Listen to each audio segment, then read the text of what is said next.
Well, hello there, parents. Well, over this last year, I've been collecting questions that parents have had about our new math curriculum, Bridges. So the goal of this April video is simply to answer those questions so that you feel a little bit more in the know about our new curriculum. So, let's get started. The first question is, why is it important for students to show their work and explain their thinking? Well, asking students to show their work provides more information for teachers and improves student learning. When students explain how they solved a problem, they come to understand the mathematical concepts more deeply. Showing their work also provides detailed evidence that teachers can use to see what students know and where their misconceptions lie. This evidence is essential.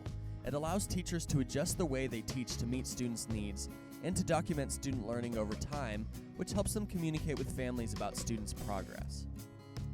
The next question is, my child is a kindergartner and I can see this year that she writes some numbers backward. Should I be concerned?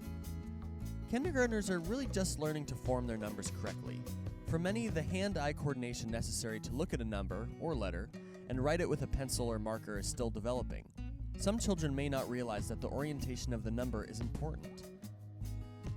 If your child reverses a number, kindly point to the number and show them how to form the numeral correctly, and try to be as patient with your child as you can be. Next question.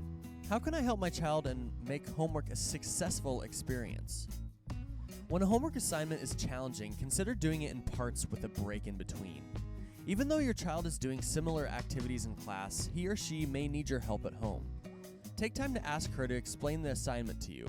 If your child can describe the task clearly and confidently, she can probably complete the assignment independently.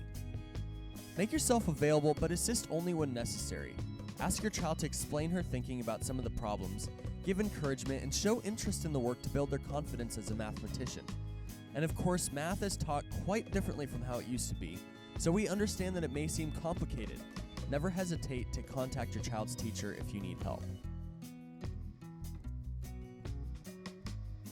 My first grader is using his fingers to solve the problems. Is this okay? Fingers are one of the best visual models for helping students understand numbers between 1 and 10. Students use finger patterns to link quantity to numbers and to understand that numbers can be made in different ways. Fingers act as objects to count, just as cubes or beads do when adding and subtracting. Students begin by counting their fingers by ones. Soon they can display quantities quickly, just by popping up their fingers without much thought. As children learn other strategies and commit facts to memory, they become confident in their answers and they will become less dependent on their fingers. Why are students spending time learning strategies? Why not just memorize their addition, subtraction, and multiplication facts? Bridges develops fluency with strategies to assure a solid understanding of addition, subtraction, and more, and provides multiple opportunities to practice basic facts. Visual models allow your child to recall a visual picture of quantities when needed. Students who recall facts from memory are, in many cases, performing calculations based on the strategies explained above. These strategies our K-5 students learn enhance number sense and carry over to working with larger numbers, so your child can work flexibly and accurately as a problem solver. Will my student be doing entirely different kinds of math their next year of school? Well, in every grade, new mathematical concepts will be introduced and taught throughout the year, but that content will be built upon previously learned skills and routines.